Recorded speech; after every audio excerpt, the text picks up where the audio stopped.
Eduardo Marinho nasceu no Espírito Santo, mas é, na verdade, um cidadão de todos os lugares. Ele não foge das perguntas. Se propõe a tratar dos mais diversos temas, a partir da sua longa vivência no que posso chamar de mundo real. Não se agrada com a alcunha de filósofo da rua. Claramente se afasta dos rótulos. Conversamos longamente com Eduardo Marinho no campus da UFES. Confira. É difícil achar um momento crucial em mim. Foram coisas que foram acontecendo. A angústia vem desde pequeno, não me lembro quando começou.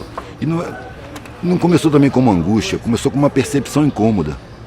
Que eu estava sempre sendo servido por empregados nos clubes. E eu questionava por que essas pessoas são empregadas. Por que tem tanto empregado? Por que tem essa pobreza? Mas isso era uma questão incômoda para a minha classe. Então, eu ficava calado e achava que eu tinha alguma coisa errada, porque ninguém questionava. Mas eu fui crescendo. Quando chegou nos 15 anos, eu estava procurando o que fazer, a família já estava me cobrando o que fazer. Eu tinha acabado de pedir demissão do Banco do Brasil, entrei para o Banco do Brasil, pedi demissão 10 meses depois, porque me diziam que meu futuro estava ali. E eu olhava para os mais velhos e falava, eu não quero esse futuro para mim. Então eu pedi demissão, começou a cobrança. E agora, o que você vai fazer? Desperdiçou uma oportunidade de ouro, podia estar lá de vida inteira. E para mim era um terror ficar lá a vida inteira. E eu fiquei procurando o que fazer, entrei para o Exército. Eu estava procurando me enquadrar. Fiz um concurso para a preparatória de cadetes para seguir carreira militar. Entrei, olhei, não gostei do que eu vi e saí. E aí me puseram num cursinho barato. Fazer vestibular. Aí que eu comecei a ver o pessoal que tinha saído do ensino, tinha vindo do ensino público, e eu comecei a perceber que eles eram sacaneados, eles não sabiam nada. Nada. Eu estudei em escolas que estudavam com profundidade. E acabei entrando na faculdade, inclusive por conta da família, porque eu não via nenhum curso para fazer. Eu fui por eliminação. Peguei todos os currículos e fui eliminando. Não quero mais ver física, não quero mais ver biologia, não quero mais ver química, não quero mais ver matemática. E aí sobrou 2 cursos, arte e direito. A arte para minha família era um terror, não era sério. Aí eu entrei para direito. Na verdade eu entrei no meio acadêmico, eu não queria ser advogado. No meio acadêmico eu via as discussões sobre a sociedade e tal. Com 3 meses eu percebi que era tudo teoria, que daqui a pouco aqueles caras iam ser os doutores e iam estar enquadrados. E ali eu já estava com a intuição forte de que aquela vida não tinha sentido para mim. Só que eu não queria maltratar a família de novo. E quando eu saí do Exército foi uma comoção danada. Agora, se você pode localizar um momento mesmo, foi nesse período acadêmico. Porque depois de um sonho onde eu ia morrer e acordei decepcionado por não ter morrido, que pelo menos ia ter alguma coisa nova. E aí, depois disso, eu percebi que eu estava preferindo morrer do que ter aquela vida, que não me parecia fazer nenhum sentido. Enquanto os mais velhos diziam que sim, tinha sentido, é porque eu era novo, que eu não fosse impulsivo, que eu continuasse, terminasse, seguisse. E eu olhava para aquilo e sentia que não era. Mas os mais velhos que eu amava estavam dizendo que sim, que era por ali, que eu era inexperiente, que eu não sabia. Aí eu encontrei um velhinho no saguão, eu conto sempre essa história. Encontrei um velhinho no saguão do meu prédio, que era milionário, morava na mansão, ele vinha para o saguão do meu prédio com enfermeira, porque ele era viúvo, solitário, morava sozinho naquela mansão enorme. Vinha para o saguão do meu prédio, porque ali ele via gente, conversava, as pessoas conheciam ele, que ele era conhecido, saiu no jornal e tudo mais, como milionário, um empresário bem sucedido de importação e exportação lá no Espírito Santo. E ele me falou que, sem eu pedir nem nada, rapaz, no dia que eu passei ali saindo e ele estava sozinho, ele falou, menino, senta aqui. E começou a falar o que eu precisava ouvir. Eu fiz tudo o que disseram para eu fazer. E eu estava ouvindo o que eu devia fazer. E a sensação que eu tenho é que mentiram para mim lá no começo da minha vida. E eu corri atrás dessa mentira a vida inteira. Ele estava relatando, com a vivência dele, o que eu estava intuindo.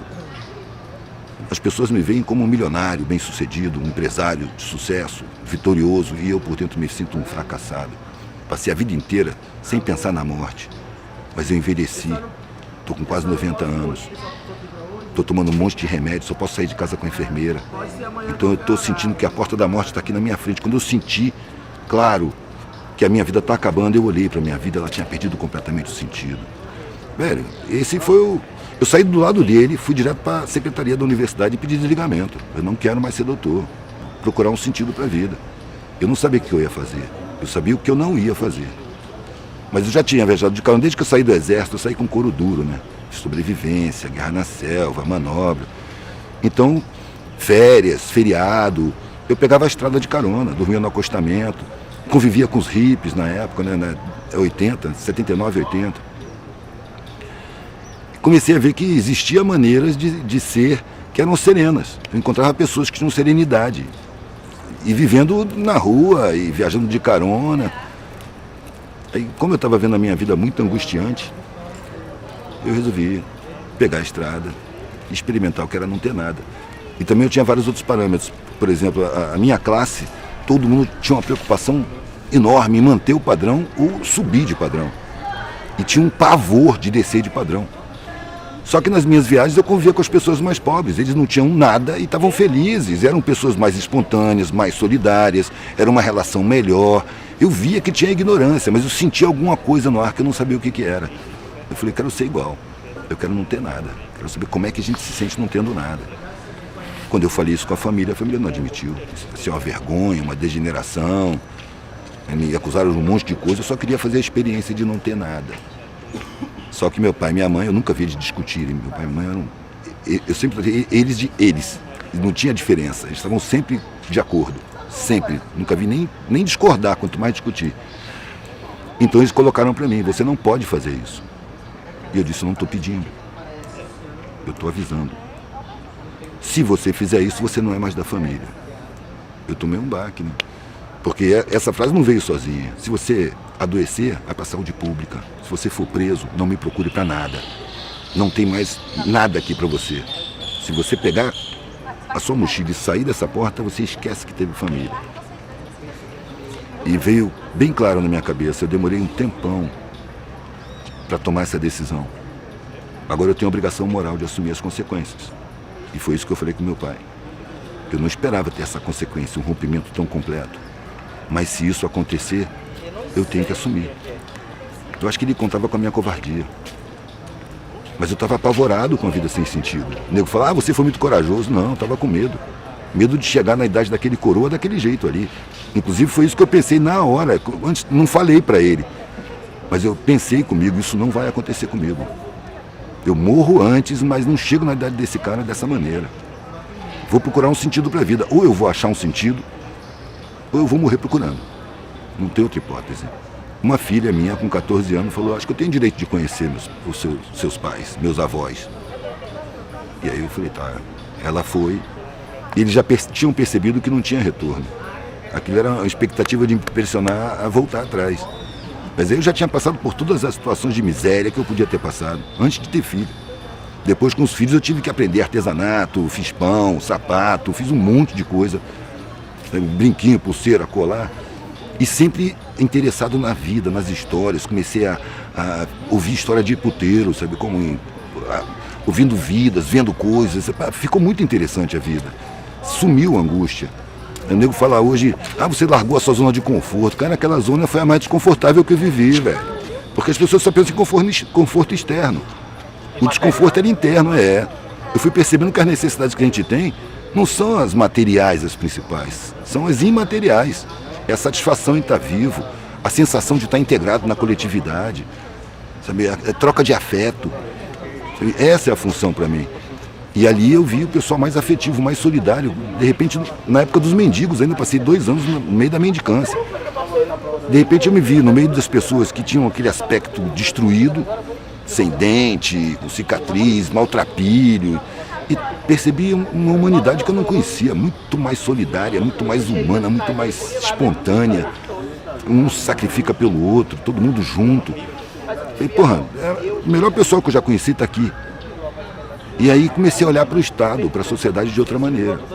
Porque esse pessoal tinha o direito constitucional de acessar os meus conhecimentos. E foi proibido pelo Estado. Tiveram seus direitos roubados, simplesmente roubados, para se sentirem inferiores.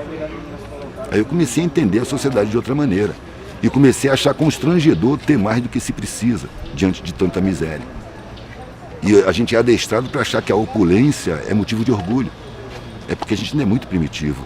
Porque nossa sociedade é um pouco mais desenvolvida, se ela pudesse ser chamada de humana, você ter desperdício, você ter sobras, seria constrangedor numa sociedade onde tem carências. É motivo de vergonha, humanamente falando. Mas socialmente falando, na nossa cultura primitiva, estimulada por publicitários e marqueteiros, né, a gente acredita que nosso valor está refletido na nossa propriedade, sabe, nos nossos cargos, nos nossos salários. Sabe, isso é um primarismo, velho. Quando eu vejo uma pessoa se sentindo superior por conta dessas coisas, eu acho assim, eu fico até com pena.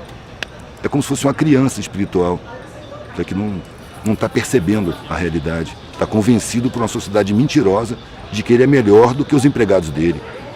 Aí a decepção vem quando ele perde os empregados. Quando o grande empresário perde a empresa, vai à falência e não tem dinheiro para pagar nenhuma empregada doméstica, ele se mata. Porque ele não sabe fazer nada. Cadê a força que ele tinha? Enquanto que eu vejo na parte de baixo, as pessoas perdem tudo que tem várias vezes na vida e nunca se desesperam, nunca se matam. Eles superam. É a rapaziada mais capaz de superar a dificuldade. Eu acho que é a rapaziada que tem o potencial de realmente construir uma sociedade mais humana. Eu não me sinto falando nada demais. Desde os 19 anos que eu falo a mesma coisa, a sociedade é mentirosa, é uma falcatrua, os valores são impostos, os comportamentos são induzidos. Desde 19 anos. Até 8 anos atrás eu fazia isso, botava no meu trabalho, porque a partir de um certo ponto eu comecei a ter necessidade de botar no meu trabalho o que eu estava vendo, o que eu estava pensando, o que eu estava concluindo. E aí eu encontrava indiferença, descrédito, suspeita, deboche, repulsa, hostilidade, porque cabeludo, hippie, andando de mesa em mesa, interrompendo a conversa, quer dar uma olhadinha, quer dar uma olhadinha, quer dar uma olhadinha. De vez em quando aparecia alguém que olhava o meu trabalho, nossa, cara, reflexão, pá. Aí eu percebi que eu estava garimpando, estava passando pelas pessoas superficiais que me repeliam e de vez em quando encontrava uma exceção à regra, uma pedra rara. E aí esses compravam e assim eu fui vivendo, até que um dia eu estava expondo na rua, chegou um casal com a câmera, que era um estudante de jornalismo, fazendo um trabalho de conclusão de curso. Eles tinham entrevistado trabalhadores de rua, tinham até concluído o filme, mas eles foram comemorar em Santa Teresa e me viram expondo e falando com as pessoas, como eu sempre falo, porque eu tenho que estar falando do meu trabalho. Meu trabalho chama a reflexão. Eles viram, falaram entre si, vieram para mim e falaram, a gente pode fazer entrevista, a gente fez um filme e tal, a gente está vendo você falar um monte de coisa interessante, a gente pode fazer entrevista? Eu falei, pode, não sabia nem o que era, nunca tinha sido entrevistado. No dia seguinte, quando eu cheguei, eles já estavam lá. E eu cheguei de bicicleta, tirei a camisa, comecei a colar os desenhos na parede, eles chegaram já perguntando com aquela câmera enorme e fizeram a primeira entrevista. Para mim não foi nada. Um mês depois, o câmera, a Lei da Rocinha, ligou para mim para me dar os parabéns. Olha, parabéns, seu vídeo tá bombando. Tem algum engano, eu não tenho vídeo. Eu nem sabia de internet, velho. Depois chegou esse cara que fez o Filósofo da Rua, que é um cara que agora está fazendo carreira de cineasta, que estava procurando uma maneira de se promover. Sabe, foi o mesmo cara que acabou fazendo o filme, Observar, Absorver, Documentário, muitos anos depois. Aí de 8 anos pra cá eu comecei a ser conhecido, visto na rua, nego me reconhece, você que é Eduardo, e me olha como se eu fosse alguma coisa grande. Eu estava acostumado com olhar de desprezo. Foram 30 anos de desprezo, velho. E diante do olhar de desprezo, da repulsa, da cara feia, eu dizia, essas pessoas não me conhecem, velho. Não sabem quem eu sou. Estão me julgando pela forma, é natural, que seja assim, a minha forma não está de acordo com os padrões sociais. Só que isso é sinceridade. Se eu tivesse muito bem arrumado, as mesmas pessoas iam me sorrir. Esse sorriso para mim é falso e não me interessa. Eu prefiro a cara de desprezo porque ela é sincera. E quando uma pessoa sorri para mim nesse estado, o sorriso é sincero, não é interesseiro. Isso me incomoda porque agora estão me vendo maior do que eu sou. Antes me viam menor. E aí eu tenho que ter o cuidado de perceber que eu tenho o meu tamanho, que eu não sou do tamanho que as pessoas estão vendo. Do mesmo jeito de antes, só que com sinal trocado. Sacou? Eu sou a mesma merda de sempre, velho. Não sou maior do que ninguém, só estou olhando. Eu tive pontos de vista distintos que me deram condição de ver a sociedade dessa maneira. Mas eu acho que eu estou vendo o óbvio e falando o óbvio. O que eu vejo na cara das pessoas quando eu falo assim para uma plateia, o que eu vejo nos olhares é reconhecimento do que já sabem. Sabem, mas não acreditam. Aí eu tô falando que é óbvio. A religião, velho, é a codificação do incodificável, né? É a explicação do inexplicável. Eu acho que o ser humano não aceita a sua incapacidade de compreensão, então ele inventa verdades para suprir essa carência. Isso é arrogância, é falta de humildade. A gente é insignificante, o planeta é insignificante dentro do universo. Como é que eu vou estar em contato direto com o Ser Supremo do Universo? Aí acontece essa coisa ridícula, você supõe que o Ser Supremo do Universo está em contato com você, que toma conta do que você faz dentro do banheiro, te manda um carro de presente ou um câncer de castigo, está aí à disposição da humanidade. bisbilhotando a vida de cada um. Isso é o amesquinhamento da divindade.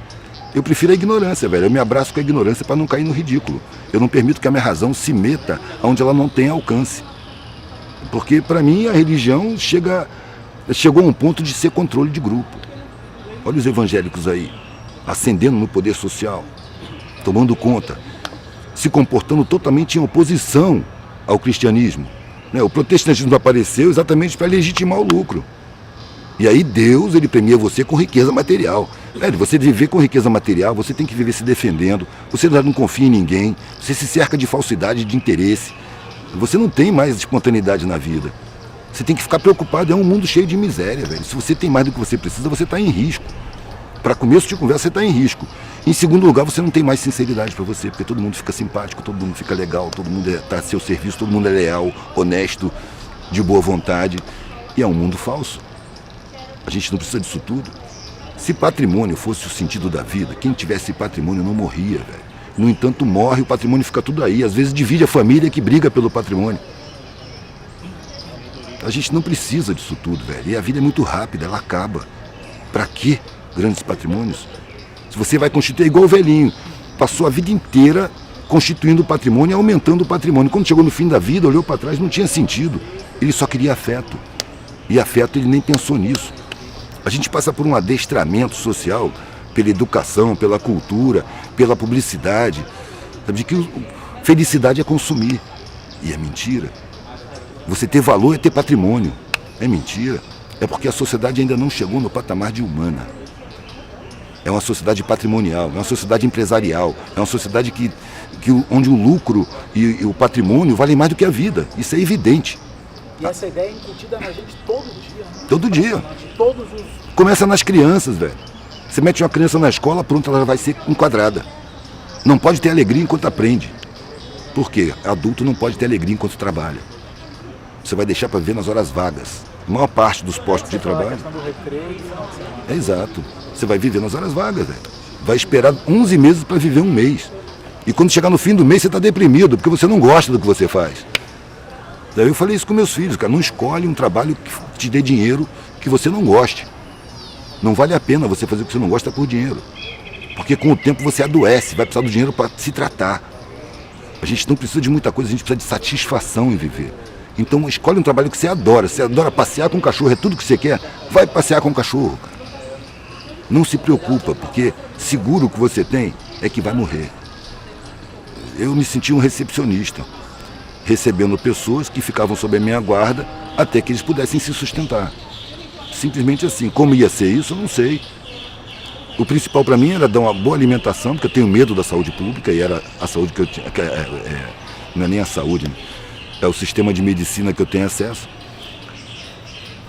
Então era só orgânico, comida cara. Às vezes eu entregava a casa, velho, porque se eu pagasse aluguel e conta, eu não tinha dinheiro para comprar a comida que eu dava para eles. E eu ia pra rua, ia dormir no papelão, ia viajar de carona, e para eles era aventura, eles gostavam. Exatamente para manter uma boa alimentação para eles não adoecerem. Eu achava que a educação se faz mais por exemplo do que por palavra. Eu vejo muito os pais falando, mas eu não te falei. Cara, a palavra é um código que é difícil assimilar. A criança, ela vive um tempão sem saber falar, ela fica olhando. A leitura dela é mais intuitiva, é mais sensorial, não é racional. A palavra é um código racional. Ela demora a chegar no patamar de entendimento racional. Você vê que a adolescência é uma idade problemática, entre aspas. Por quê? Porque a pessoa tem a intuição da criança e está recebendo a pressão do enquadramento para ser adulto. E ela instintivamente recusa esse enquadramento. E aí vão dizer que ela está errada, que ela precisa se enquadrar, que o mundo é assim, que não tem jeito. Aqueles velhos argumentos. A maioria se enquadra. E você percebe nitidamente que entristece. E os que não se enquadram são marginalizados. O que acontece é que hoje, nesse momento, os marginalizados estão formando grupos. Tem um número muito grande que não se enquadra. São exceções ainda, mas na minha época eram exceções raríssimas. Agora eu vejo exceção em tudo que é parte. Nas periferias, tem grupos já contestando a sociedade. Eu quero fazer arte para minha galera. Eu não quero ir fazer arte lá fora, eu não quero ir para a mídia. Eu quero exercer o que eu sou aqui mesmo. Porque Nas favelas, finalmente está se percebendo que o Estado é inimigo da população. Todo o serviço público destinado à periferia, à base da pirâmide social, todo ele é desrespeitoso. Todo, a saúde, a burocracia, a polícia, então, parece que tem ódio de pobre. Só trata pobre com desprezo. E, no entanto, o pobre é a base da sociedade. Eu gostaria que os pobres um dia não saíssem de casa, para ver o que ia funcionar, para perceber a importância que eles têm. Eles são o fundamento da sociedade. E eu acho que a sabotagem do ensino, da informação, das condições de vida, é exatamente para impedir as pessoas de tomarem consciência da sua importância social, para elas continuarem acreditando, porque a mídia tem um trabalho profundo de psicologia inconsciente, seguirem acreditando que não valem nada, que são inferiores, que são incapazes, que são incompetentes, quando na verdade eles são a base de tudo, velho. Eles carregam a sociedade nas costas. A gente está vestido por causa dos pobres, a gente come porque mão pobre planta e colhe. A gente entra numa casa porque foi posto um tijolo em cima do outro. Tudo quem faz é pobre, velho. Encontrei muita coisa, né, velho? Muita gente. Encontrei muita gente que viveu isso e depois voltou para sua classe. A gente não se desvincula da sociedade, né? A gente muda a maneira de estar vinculado a ela. Foi isso que eu fiz. Eu quero estar vinculado, quer dizer, eu sei que eu não posso me desvincular, mas eu quero estar da maneira que eu escolhi e não da maneira que eu fui programado. Porque a maneira que eu fui programado, pelo que eu vi, é angustiante demais. Você abre mão da sua individualidade, você abre mão do seu prazer, você abre mão de si para poder satisfazer o mundo. Nós estamos numa sociedade de mau caráter, que para te considerar exige que você tenha mau caráter, que você seja conivente, que você seja um agente da perversidade social, que você ignore todo o sofrimento dessa maioria, toda a injustiça, você tem que ignorar. Se você tem um pingo de consciência, um pingo de sentimento, você vai se maltratar para ser respeitado. Mas aí é que entra a razão enquadrada, a razão te convence que é isso mesmo, que sempre foi assim, você tem que fazer, se você não fizer você vai perder seu patamar, você vai ter problema, você tem que garantir, e olha as crianças que você tem que criar, olha o patamar, e você viola a sua consciência, você massacra seus sentimentos, achando que é inevitável. Por isso que as pessoas correm para o antidepressivo, que é um entorpecente de consciência e sentimentos, para você seguir uma razão que está aprisionada em valores falsos, criados por uma galera que é contratada para fazer a cabeça da população. Psicólogos do inconsciente, publicitários, jornalistas, antropólogos, sociólogos, tudo contratado, colocado na mídia, constituindo laboratórios de pensamento que planejam a mentalidade a ser implantada, os valores, a visão de mundo, a própria realidade, eles distorcem, e a mídia vai dentro da casa de todo mundo e coloca. Há pouco tempo atrás eu soube que o Estado estava dando o conversor de televisão digital na cesta básica. É generosidade isso? O Estado não garante os direitos constitucionais, não garante boa alimentação, não garante moradia, não garante porra nenhuma, mas dá o conversor de televisão digital. Isso é controle mental, é evidente que é controle mental. Precisa ter uma televisão na casa daquele miserável para que ele continue se sentindo incompetente. O cara não tem chão na casa dele, mas ele tem uma televisão ali funcionando. Isso é uma necessidade do sistema social. A televisão, é o que eu sempre digo, velho, quando você liga a televisão, você acabou de abrir a porta para o inimigo. Ele vai lá dentro da sua cabeça para construir a sua visão de mundo, construir os seus desejos, seus objetivos de vida, suas opiniões, seu comportamento, seus valores. Só que tudo implantado, tudo artificial, tudo falso. Se a gente pensar no imediato, com essa corja que se aboletou no aparato público, parece que já está piorando, né? Mas eu acho que a coisa é pendular. A coisa vai... Mas o pêndulo vai caminhando, velho. Não está parado, não tem nada parado, está tudo em mutação permanente. A gente nasce num processo de mutação. Eu acredito que essa sociedade está entrando em agonia, em colapso. E ela vai colapsar. Isso vai trazer muito sofrimento. A impressão é de que está piorando. Mas a coisa não é simples assim. Eu acho que estão brotando embriões de consciência nas periferias que nunca havia antes.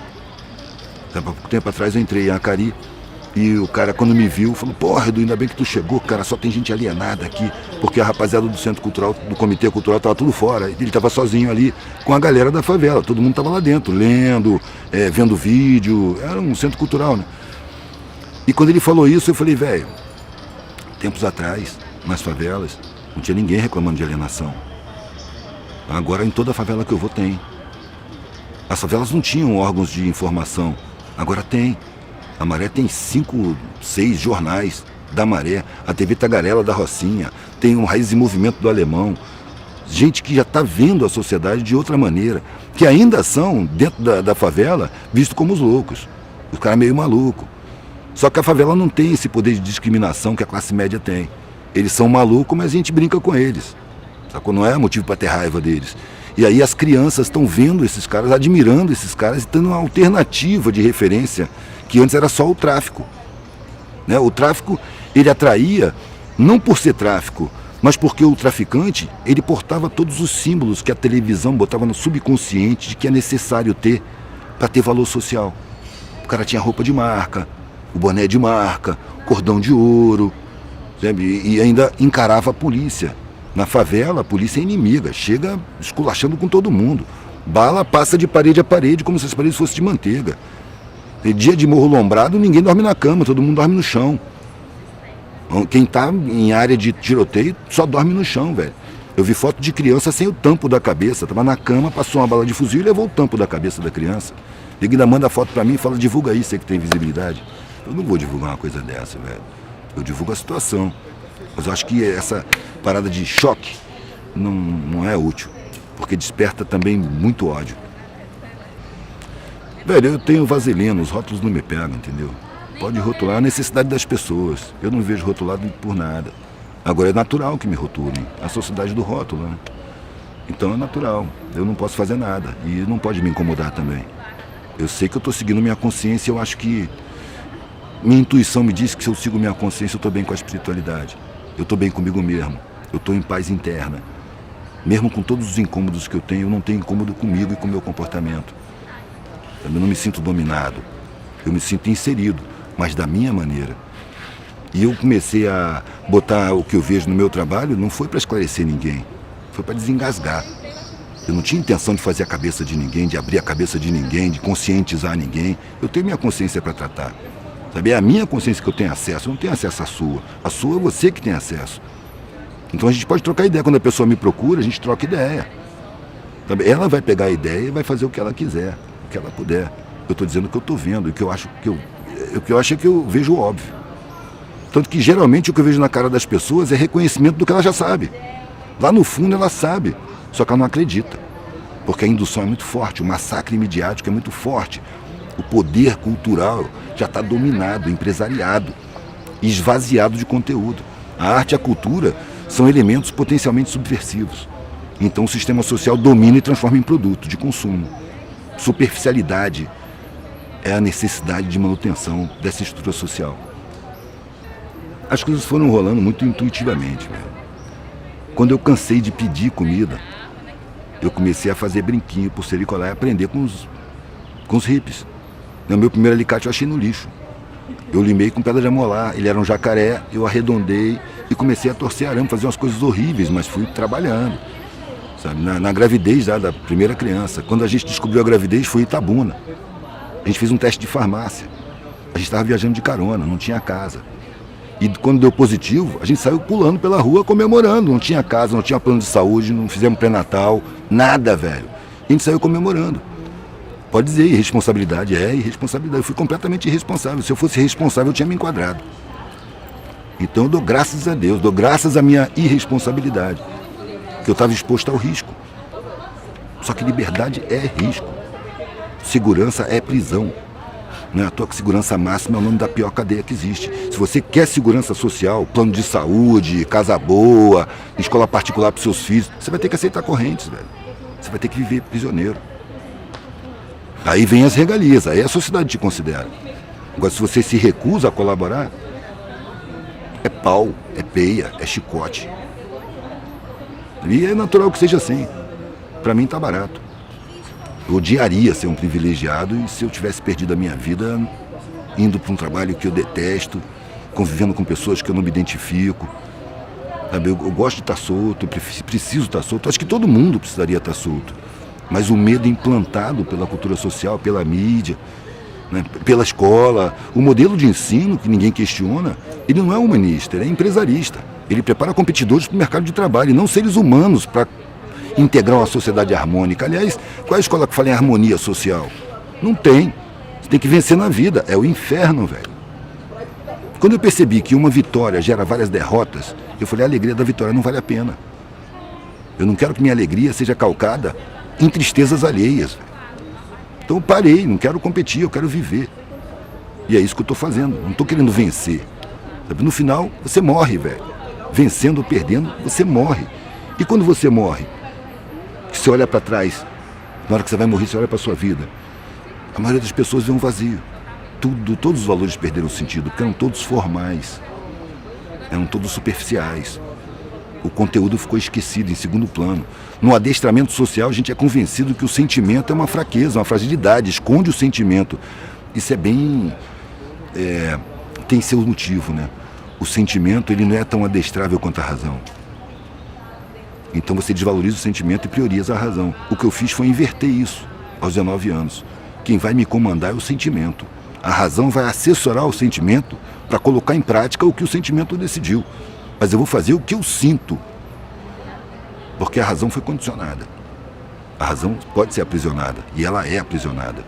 Né? Desde que a criança entra na escola, que ela tem que dividir, né? A hora de estudar, seriedade. Brincadeira na hora do recreio. Que é um punhadinho de tempo. A maior parte do tempo você tem que estar no sacrifício. Então já vai sendo adestrado. E entra no ensino médio. E entra na universidade. Ali já tem os patamares. Na academia, não devia ter nem o nome de curso superior, velho. Devia ser curso de responsabilidade social. Devia ter um pórtico dizendo: você está entrando numa escola de ensino superior que é vedado aos seus irmãos que têm direito. Portanto, está adquirindo uma responsabilidade social muito grande. E a sua função é levar esse conhecimento para quem tem o direito e não tem acesso. A pessoa sai se sentindo superior, quem não tem o curso superior, é o que não tem a universidade. É uma ilusão, mas é estratégico. É uma forma de impedir o saber, de alcançar a sabedoria. Porque aqui na escola você arruma o saber, velho, mas a sabedoria você arruma na vivência. Então as periferias têm muito mais sabedoria por necessidade de sobrevivência. Porque eles vivem apinhados e têm que se harmonizar, velho. As classes mais privilegiadas, elas têm o seu lugar de viver, não tá, o vizinho está distante, dá para você falar, ô, tudo bem, bom dia, e não tem nenhum contato. Na favela não, velho. Na periferia não. É um dividindo com o outro, as dificuldades são muito parecidas. Ali se desenvolve a solidariedade não como uma virtude, mas como uma ferramenta de sobrevivência. É um ajudando o outro. Então se desenvolve a humanidade muito mais nas periferias do que no centro, onde as pessoas se hierarquizam e ficam disputando patamares, um com o outro. É um inferno, velho. Não é à toa que você toma tanto antidepressivo. Agora você vê o empresário bem-sucedido, um vitorioso, tomando antidepressivo. Não é uma contradição? Tem uma vida deprimente, ele não é um vitorioso, ele não é o bem-sucedido, não é o ricão.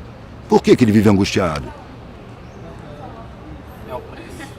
Pois é, velho, é porque é mentira. Não é esse o objetivo da vida. Eu peguei carona de Pernambuco até a Bahia.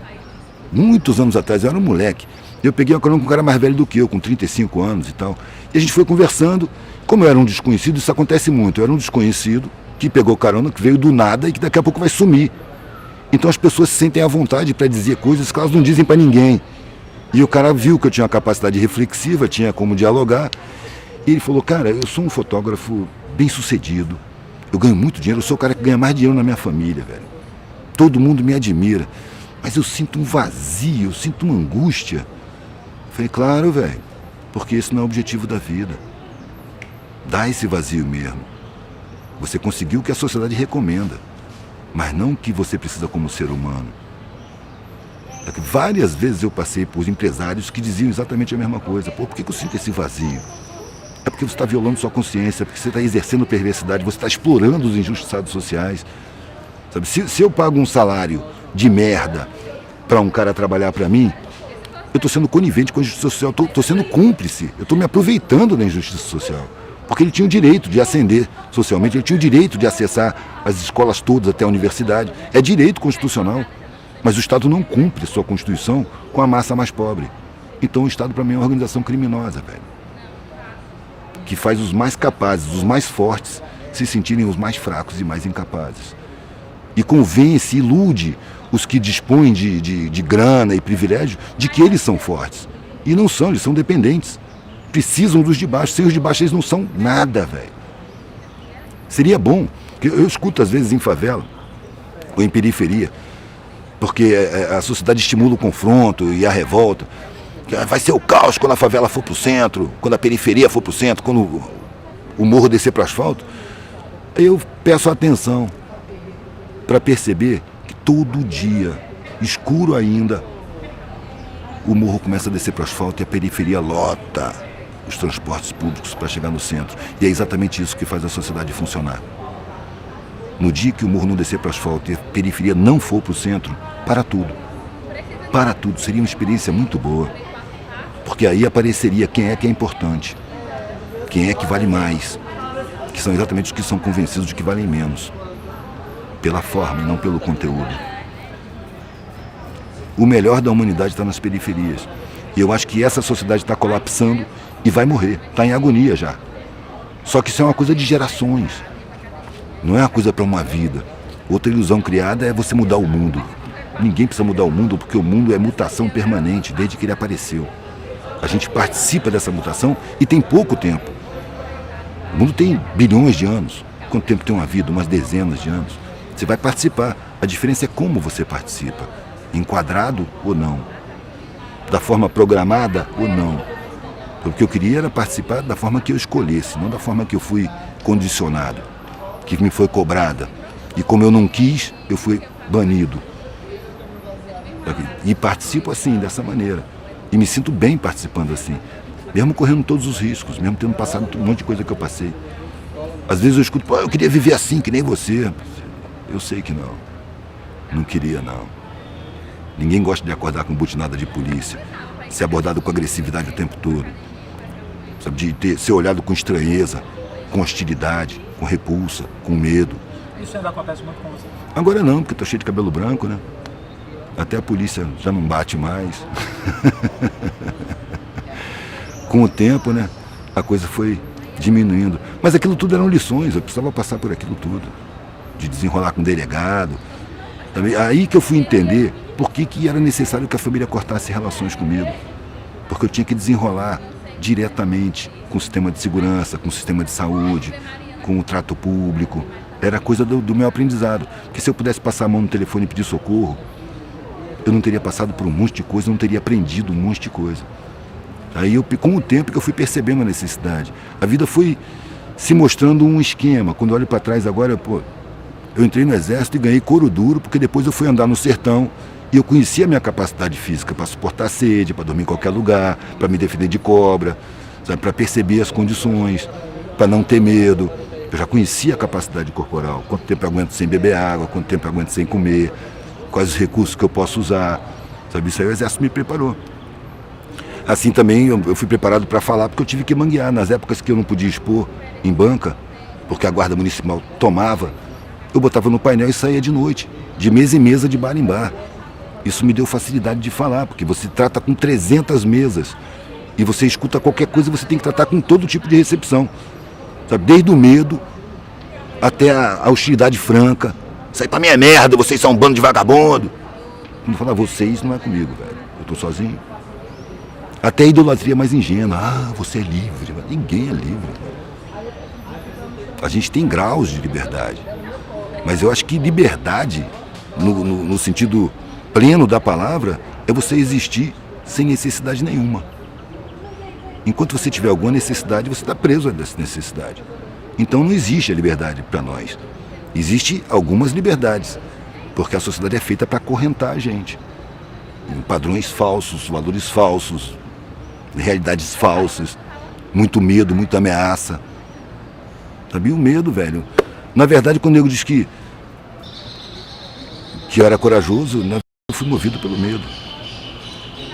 Medo de chegar no fim da vida, olhar para trás e ver uma vida sem sentido. Eu, como sou artista plástico, né, eu comparo a vida com um quadro. Desde que você nasce, você pincela o quadro. E vai pincelando enquanto você está vivo. Você só assina o quadro na hora que você morre. Então, quando eu for assinar o meu quadro, eu quero olhar para o quadro e falar, porra, gostei desse quadro. Eu não aceito não gostar. Nada, velho. Deu pra tu?